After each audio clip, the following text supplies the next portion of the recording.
So, good morning, friends. We are taking up today carriers legal liability insurance.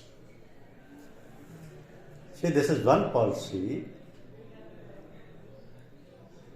which is there since beginning, but you can say for you, it's a new product.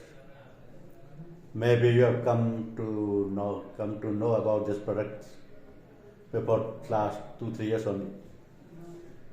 But this is one very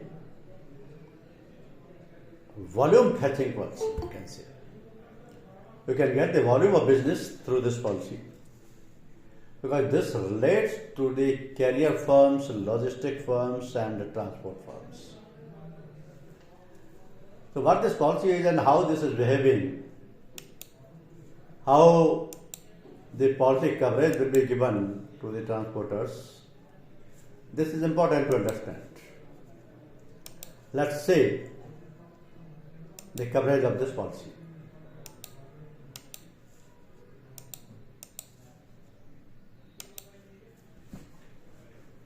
I think all of you can see it. Is it visible to all of you? Yes.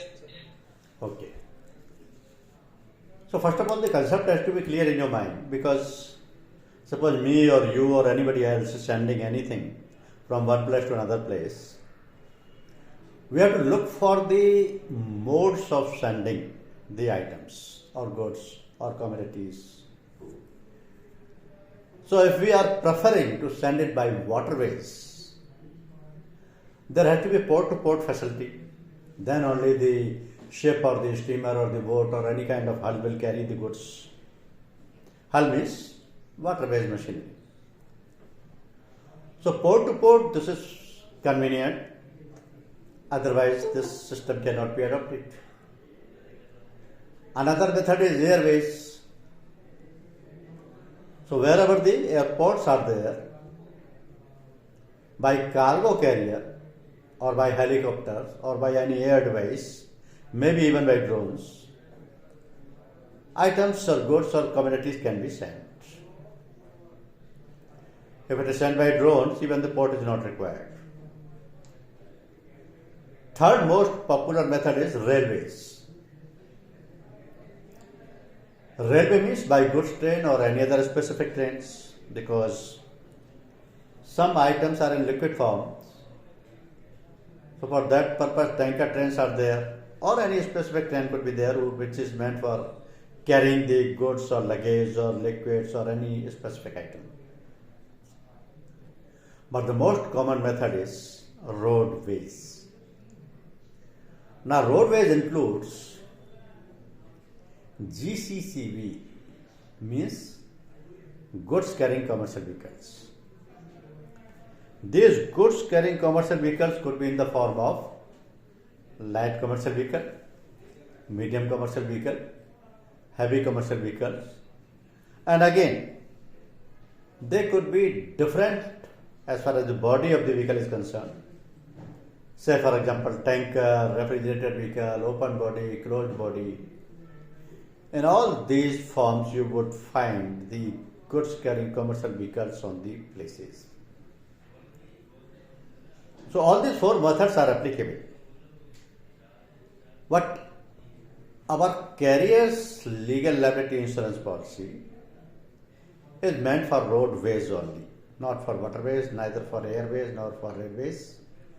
This is covering the risk of roadways only. Roadways means whenever a GCCB is carrying any goods or item, commodity, if there is any loss or damage to this item or these items, in that case, the coverage would be under the carrier's legal liability insurance policy. That means this carrier's legal liability insurance policy is required for all transporters or carriers or logistic firms. Why? Because these are the firms which are engaged in carrying or in the movement of goods, merchandise or cargoes from one place to another place.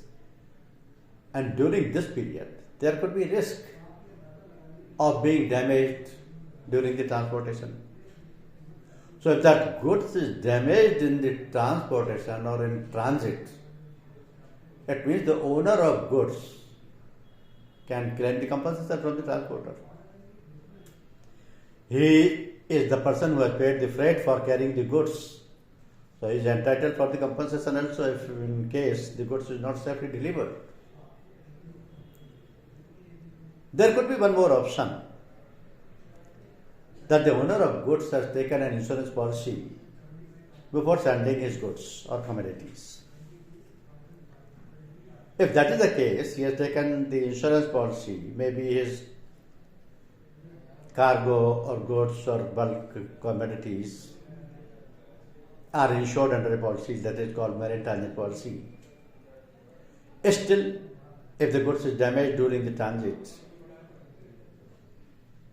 that owner of the goods has got the first right to claim from the insurance company because he has got the insurance.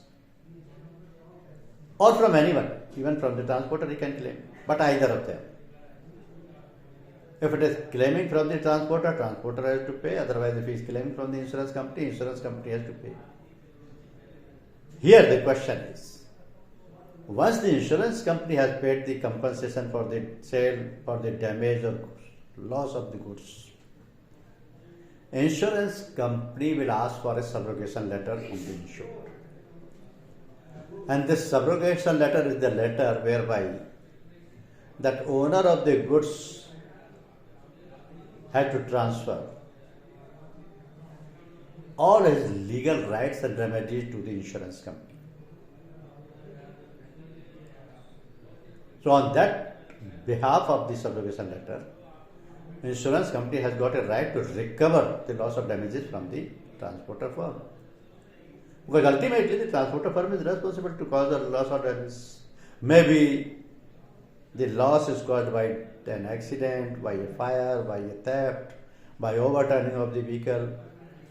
But even if that driver or cleaner or conductors are responsible for the loss of damage, the ultimate liability is shifted vicariously on the owner of the vehicle.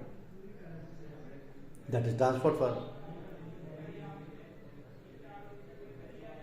So under both the circumstances, if the goods is insured or uninsured, the transporter firm has the responsibility to pay the compensation either to the owner of the goods or to the insurer of the goods. That means the transporter firm cannot